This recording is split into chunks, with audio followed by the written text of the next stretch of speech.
Today we're going to be talking about starting a summer garden, or at least keeping it maintained well.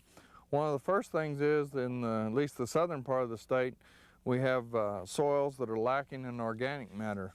You can see this particular garden soil here has quite a bit of organic matter in it. It's a real good soil for vegetables and some of our bedding plants, some of our little annual flowers.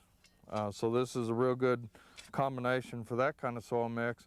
If you're working with xeriscape type plants that don't require a lot of moisture and don't want the moisture held in the soil, of course the organic matter could fight against you. So you want to be careful of that and know what kind of plants you're going to be using.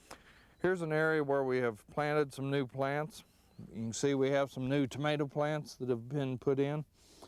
We have a plastic material here that's working as a mulch. This is just a reuse of a plastic bag that some gardening materials came in.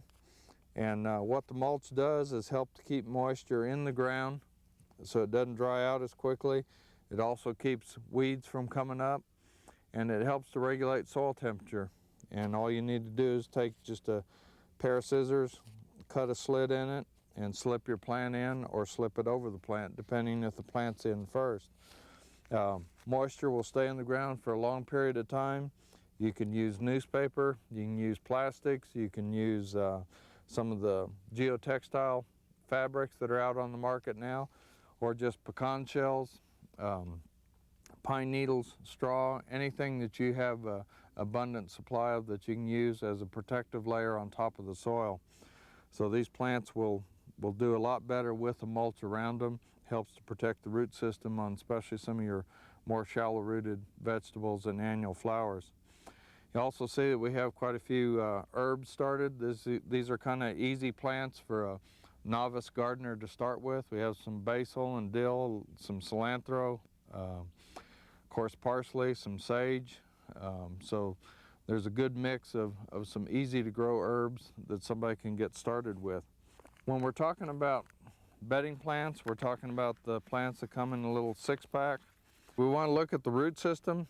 You can see how thick the root system is on it. We need to break it up a little bit so some of these roots are kind of standing out from the side.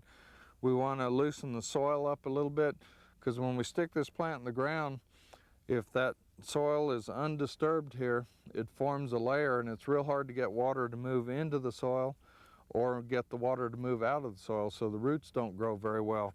So if we can slip those roots, open them up a little bit, and then we plant them in the soil and put the native soil around it, those roots are in the soil and that interface is broken up, and they'll grow much, much better. So that's kind of a quick tip on bedding plants. You can also see that we have a raised bed garden here. A raised bed is just, as it says, it's raised the bed up. The native soil in this particular site is very poor. So in order to have a good garden, we're going to bring the soil up. We're going to put an artificial soil mix in. This is heavy with compost. Has a little bit of sand in it, so it has good drainage, and yet it has the organics for holding good moisture. The wood is a cedar wood, so it has a natural built-in anti-decay in it, so this wood will last longer. It is bolted on the end so that it holds together, and we brought it up about 8 inches, and that'll hold enough soil for a lot of these annual plants. If you're thinking about shrubs or more perennial type plants, you may want to go with a little bit taller bed so that you have a little bit more soil volume.